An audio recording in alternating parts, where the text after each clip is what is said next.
Bom, gente, aqui nessa questão a gente tem uma questão da PUC, certo? De São Paulo. E aí ela fala basicamente que em três recipientes, né, de volume fixo contém cada um a substância pura no estado gasoso. Então a gente vai chamar aqui de substância, quer dizer, de recipiente A, recipiente B, recipiente C. E aí os gases estão armazenados nas mesmas condições de temperatura e pressão que ele não dá. E os recipientes estão representados no esquema a seguir. Então, a gente precisa descobrir que substância é essa aqui no recipiente B e qual é a massa do metano que está aqui no recipiente C. Para isso, a gente tem completo, quase completo, né? No recipiente A, a gente tem volume, a gente tem a massa e a gente tem qual é a substância. Só que a gente não tem temperatura e pressão. Então, a gente vai escolher, por exemplo, para facilitar, vamos dizer que ela está a 1 atm. Por que a gente pode supor que está um ATM? A gente poderia dizer 2, 3, 4, não interessa a pressão ou a temperatura, se quisesse também escolher. Em vez de falar a pressão, poderia usar a temperatura.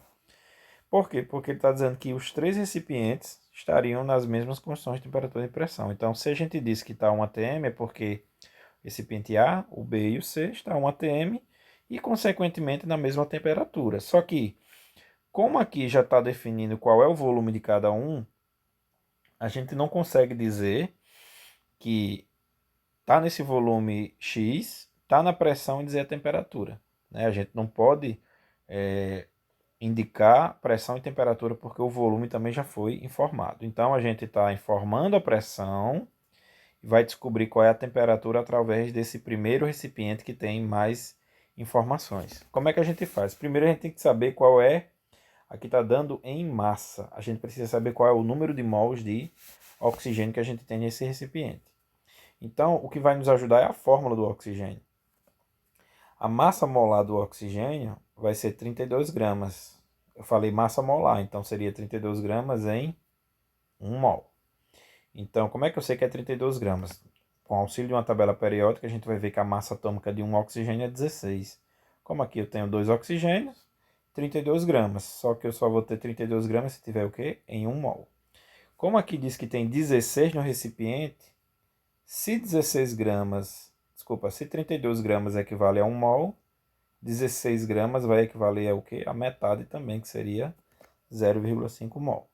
Então, esses 16 gramas equivale a 0,5 mol de oxigênio, tá?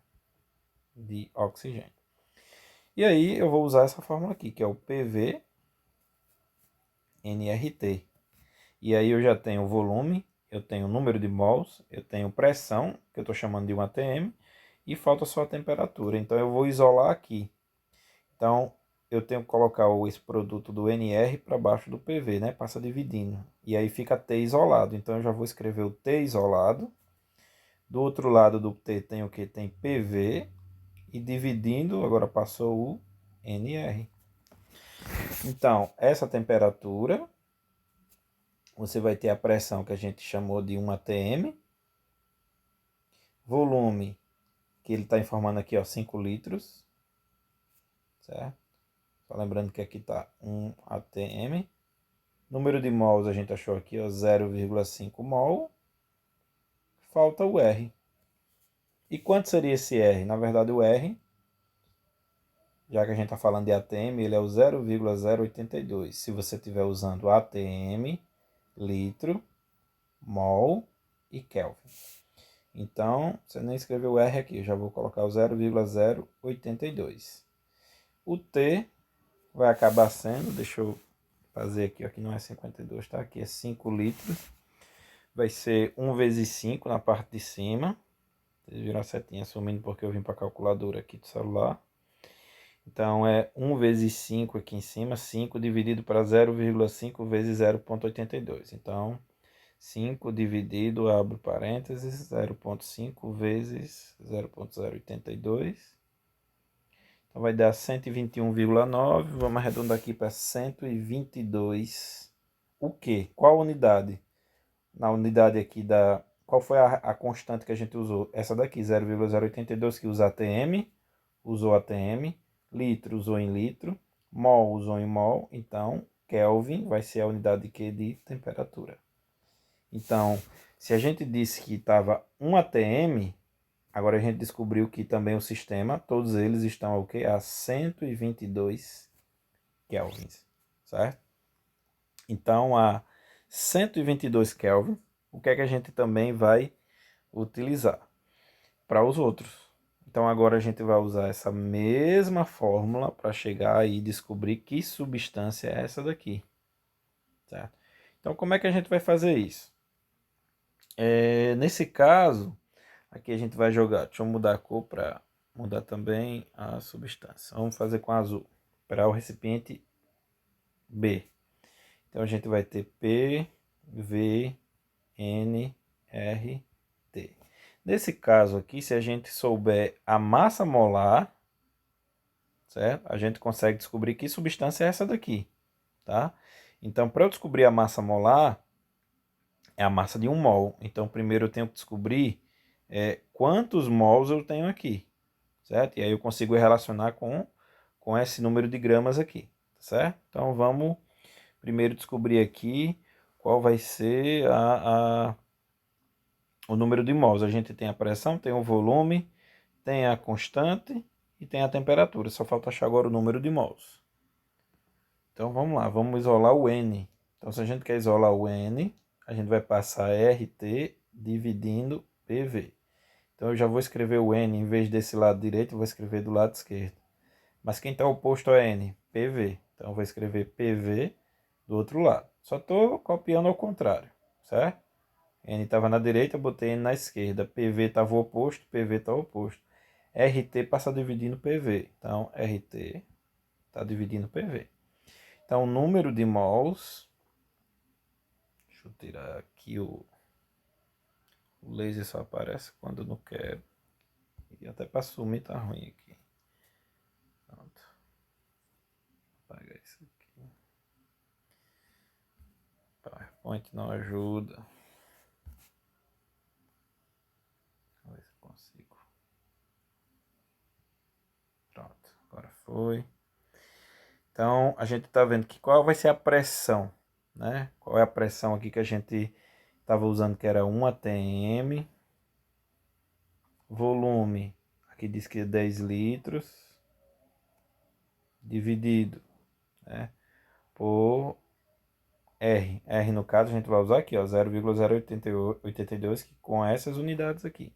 A gente está mantendo. Então, 0,082 vezes no caso aqui, a temperatura. E a temperatura, já que estão nas mesmas condições, ó, a temperatura 122. 122 K. Então, o número de mols vai ser 1 atm vezes 10, 10 litros, né? Desculpa, 10. E aí, 10 dividido por... Deixa só eu colocar aqui. 10 dividido por 0. 10 dividido por 0,082 vezes 122. Então a gente vai ter, caramba, 0... deixa eu conferir, 0,82, 122, 0,9999, então vamos arredondar para 1, né? Então seria 1 o quê? A gente está achando o número de mols e pela constante que a gente usou, quantidade de matéria está na unidade o quê? Mol. Então a gente tem 1 mol, certo? Só que, nesse caso, né, ele está dizendo que a gente tem 1 mol desse gás, né? Já que ele está aqui, ó, não está em 5 litros, ele está em quê? Em 10 litros, né? Está nas mesmas condições, certo? Mas está num volume maior, tá? E aí, nesse volume maior, a gente achou que tem o que? Já que são 28 gramas, é 1 mol. Olhando aqui para o oxigênio, se você tinha 32 gramas para 1 mol, 16 gramas ia equivaler a meio mol. 28 gramas, né? O que é que tem aqui dentro? 1 mol. Então, se 28 gramas está equivalendo ao quê? A 1 mol, significa que você acaba tendo o quê? 28 gramas para cada 1 mol, que é 28 gramas por mol. A massa de 1 mol. A massa de 1 mol seria o quê? A massa molar. Então, massa molar de 28 gramas. Então, a gente pode olhar aqui qual dessas substâncias tem a massa molar 28 gramas. A gente pode olhar fazendo o cálculo direto aqui, ó. Oxigênio. 2 oxigênios aqui no gás carbônico. Cada oxigênio 16, 16 com 16, 32. Carbono 12, 44. Então, já não seria letra A, já pode excluir. Letra C, não sei se dá para excluir, vamos ver aqui, ó. Agora aqui são 2 oxigênios, aqui no caso é apenas um. Então, 16 com 12. Certo? Então, 16 com 12, a gente justamente já vai ter os 28. Então, a gente já poderia marcar aqui, ó, letra C direto, porque não tem mais nenhuma opção. Quer dizer, até tem, né? Olha eu aqui sendo... deixa eu ver aqui. Nitrogênio, então... Nitrogênio pode ser 28, né? Aqui 16, deixa eu só conferir se dá mesmo. 16 com 12, 6 com 2, 8. Aqui tem 28, nitrogênio, cada nitrogênio na tabela periódica é 14. 14 com 14, 28. Aqui, 4 vezes 12 já não vai dar mais 28, então a gente pode escolher letra D e letra A. Então acaba que ainda pode ser letra B, C e E. Eu já ia marcar a C e errar. Então a gente vai ser preciso fazer o do próximo. Não vai dar nem para adiantar aqui o serviço, não. Então vamos fazer o próximo, certo? Olhando aqui, no caso, o metano, né? Só lembrando aqui o que a gente viu há pouco no outro vídeo, é que a gente, quando tem as mesmas condições, né, e o mesmo volume, para um gás, a gente tem a mesma quantidade de partículas. Então, por que quando a gente descobriu que aqui tinha meio mol, por que a gente não já saberia que seria meio mol? É porque aqui são 5 litros, todos esses aqui estão nessas condições de temperatura e pressão, mas nem todos estão no mesmo volume. Então acaba que se todos estivessem a 5 litros, a gente já saberia que estaria o quê? Com meio mol. Mas à medida que eu aumento o volume, significa que eu tenho mais. Então eu já posso até chegar a uma conclusão aqui, ó, que 5 litros, em 5 litros estava cabendo meio mol nessas condições. E quando eu tinha o dobro em litros, eu também tinha o dobro em quê? Em mols, ó. Eu tinha 1 mol. Então, consequentemente, aqui vai ter o quê? Vai ter 1,5 mol. Mas a gente pode fazer o cálculo para garantir, tá certo? Então, eu vou fazer como foi no outro, ó. P, V, NRT. Mas lembra o que eu disse, ó. Mesmas condições de temperatura e pressão, ele vai ter o mesmo volume, certo? Só que aqui, no mesmo volume, vai ter a mesma quantidade de moléculas. Só que aqui eu tenho volumes diferentes, né? Então significa que se eu tenho uma quantidade X no volume de 5 litros, eu vou ter uma quantidade de 2X no volume de 10 litros, tá bom? Então aqui, como é uma quantidade de 15 litros, ó, em 5 litros tinha meio mol. No dobro tinha o dobro de meio mol, 1 mol, que a gente achou aqui. Então, em 15 litros, que é o triplo de meio mol, eu vou ter o triplo de meio... Desculpa, de 5 litros vai ser o triplo de meio mol. Então, aqui eu vou ter... Tudo indica que 1,5 mols. Vamos ver. Ó, já que eu quero achar número de mols aqui, eu vou usar a mesma fórmula que eu usei aqui. Ó, a forma que eu isolei. Então, N vai ser PV dividido por RT. Então, N vai ser qual é a pressão? 1 atm. Volume, ali está 15 litros. R, 0,082. E a temperatura, 122. Então, perceba que o que mudou daqui para cá foi que aqui agora passou a ser o quê? 15 litros. Mas aqui, ó, 1 atm, 0,082 e 122. 1 atm, 0,082 e 122. Vou fazer o cálculo aqui na calculadora por desencargo aqui, né, da consciência, mais 15 dividido por 0,082 vezes 122.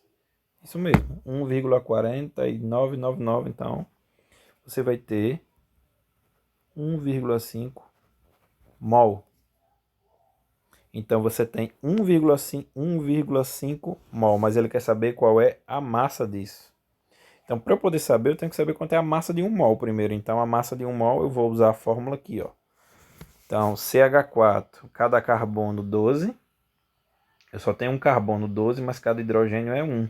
Como eu tenho 4, então vai ser 4 gramas e carbono 12. 12 com 4 eu vou ter, no caso, 16. É isso? 12, 4, 16. Então eu vou ter no CH4 16 gramas quando você tem 1 mol, porque é a massa molar. Se eu tiver 1,5 mol, que é o que eu achei aqui, eu vou ter quanto em gramas? Eu vou ter um inteiro mais a metade dele. Então eu vou ter, ou você faz a multiplicação aqui. Então eu vou ter 16 mais 8, vou ter 24. 24 gramas. Veja só, se eu tivesse chutado naquela hora, né, a letra C, né, se tivesse, pelo menos teria sido um chute certeiro, né? Mas ó, veja que pelo menos eu fazendo a primeira e a segunda parte da questão eu já tinha eliminado letra A e letra D. Na hora de chutar acabei sendo adiantando demais, mas tinha dado letra C também. Então acaba que eu tenho que a substância que eu achei aqui que tem 28 seria uma das possibilidades era o monóxido de carbono, poderia ser nitrogênio também, mas acabou que a massa que eu tenho de metano são 24 gramas, então só sobrou a letra C. É um pouquinho complicado isso daqui, mas eu aconselho você tentar refazer essa questão, já que ela é bem extensa. Dá para você aprender bastante com essa questão, se você tentar fazer você mesmo, né, tentando fazer esses cálculos e entendendo passo a passo, tá bom? Bom, na próxima questão, ela é da Unicamp, também de São Paulo, e diz o seguinte, ó, em um gás ideal, não há interações intermoleculares. A gente vai entender por quê, por isso que eu coloquei esse quadro aqui de gás ideal versus gás real, que vocês precisam dar uma lida, eu vou só explicar de maneira mais simplista. Enquanto nos gases reais elas estão presentes. Então percebe que ele já disse uma coisa aqui, ó, gás ideal, não há interações intermoleculares. Gás real, há a presença de interações. Com base neste fato, indique qual dos gases, o HCl e o gás hidrogênio, se aproxima e qual se afasta mais do comportamento ideal. Ele nem está dizendo que qual desses aqui é mais ou menos um gás ideal. Ele apenas falou o quê? Qual se aproxima ou se distancia, qual que se aproxima mais ou qual se distancia do quê? Do comportamento de um gás ideal. E justifica a resposta. Então você não precisa só dizer quem é que se afasta e quem é que se aproxima, tem que explicar por quê, né? Então vamos entender o que é um gás ideal e o que é um gás real. Então antes da gente analisar o gás, no caso o HCl e o H2, no caso o gás hidrogênio, a gente precisa entender essa diferença. Então o gás ideal, como ele diz, é uma idealização. Ó, aqui nesse ponto ele fala, como o próprio nome diz, né, trata-se de um gás de comportamento idealizado. É um modelo, tá?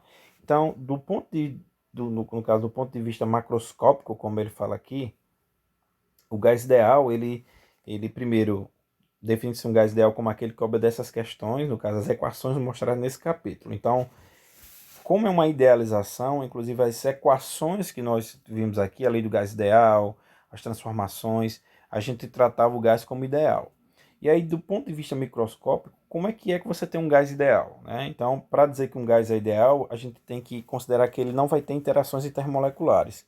Só que um gás real, ele tem interações intermoleculares, certo? Então, seja uma maior ou menor interação intermolecular, dessa força intermolecular, no caso, dessa interação, pode ser maior ou menor, mas vai existir. Isso vai depender, inclusive, da distância dessas partículas, certo? Então, nesse caso aqui, ele fala ó, que essas forças atrativas entre as moléculas, cujas moléculas possuem tamanho nulo, isso é, são pontiformes. Então, ele considera que para esse gás ele se comportar como um gás ideal, ele precisa ter essas interações intermoleculares, né? Ele diz que não existam, mas se puder diminuir, né? E que as moléculas possuem um tamanho nulo. Então, para você considerar, você tem gases com apenas um átomo, no caso um gás nobre, você tem o neônio, né?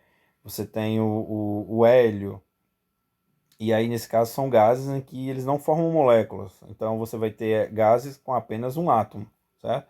E vai ter alguns gases que são moleculares, como o CO2, né? Você pode ter o vapor de água, mas aí nesse caso você não tem como dizer que desconsiderar, certo? O tamanho dessas moléculas.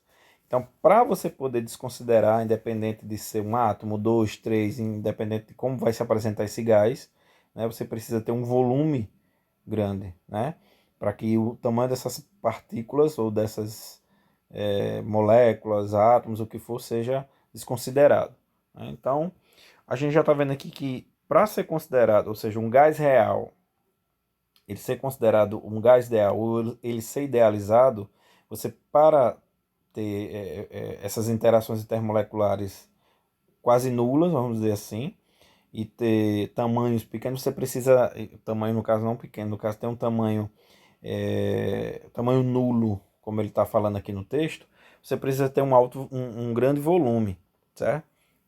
E esse grande volume acaba fazendo o quê? Deixando a temperatura, desculpa, deixando a pressão baixa, certo? Então acaba que você tem um volume grande, a pressão vai ser baixa, e para você tentar diminuir também essas interações intermoleculares, aumentar a temperatura, certo? Então, aqui, mais uma vez, ele pode falar em relação do ponto de vista macroscópico e microscópico, certo?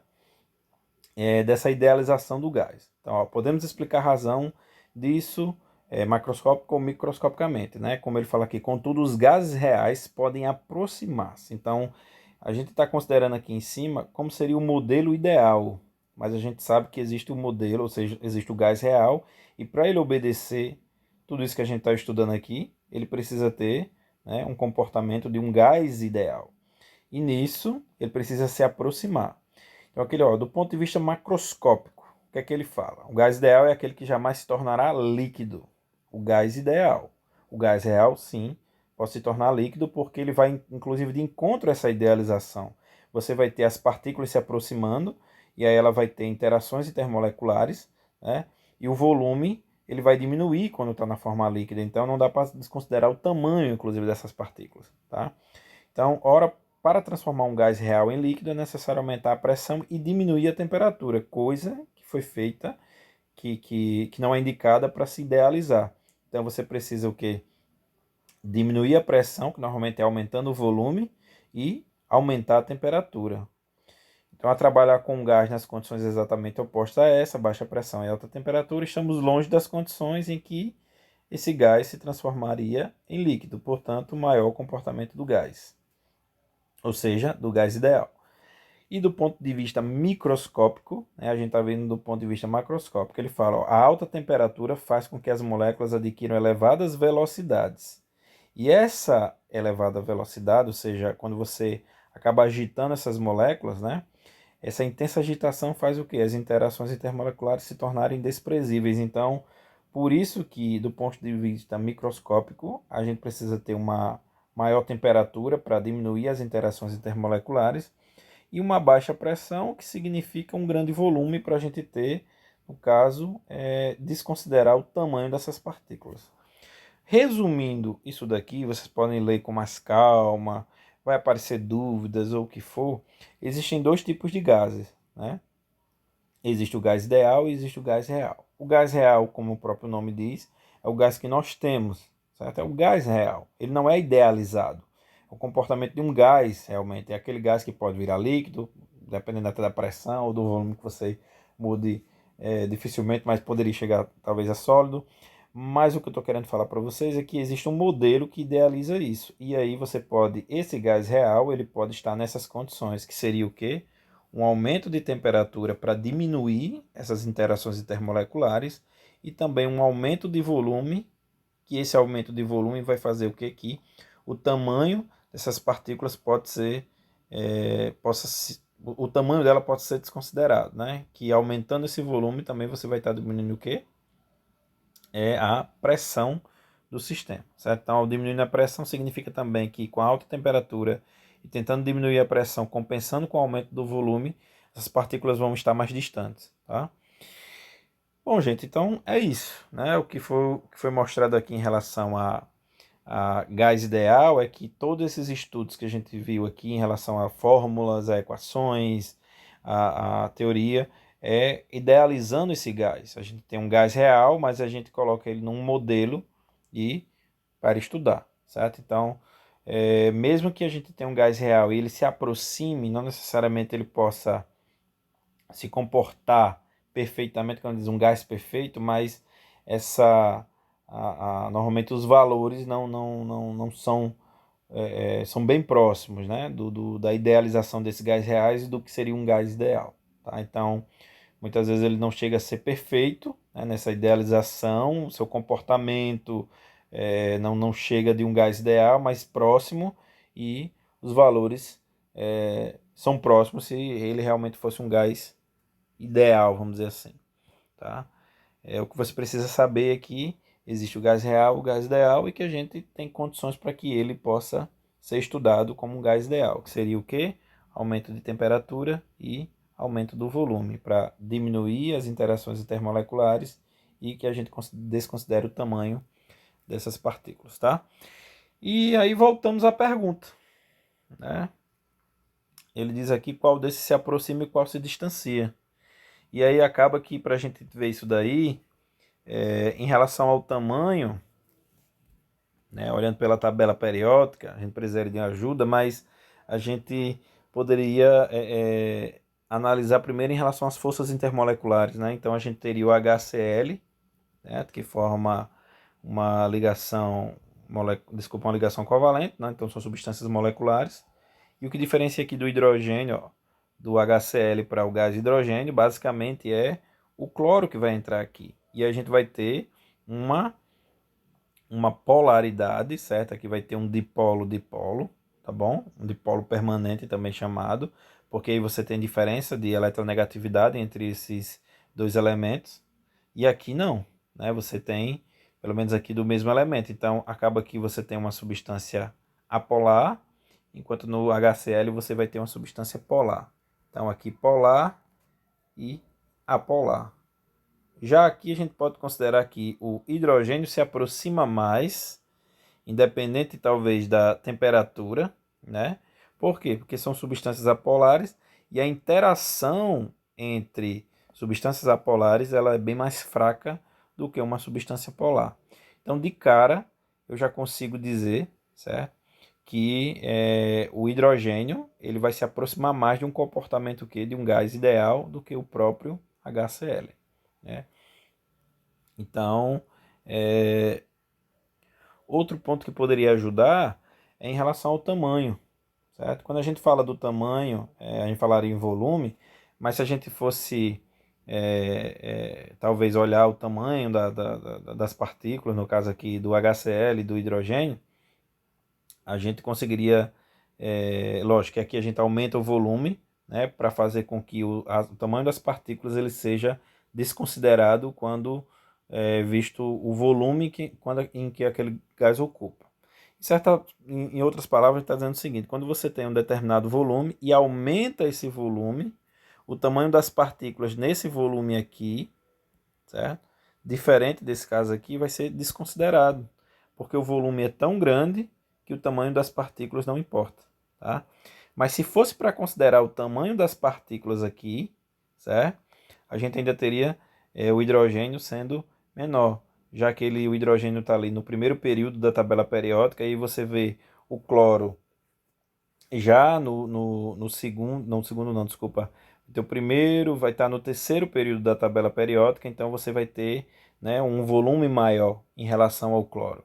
O cloro ele tem cerca de, deixa eu lembrar, 17 prótons, 17 elétrons.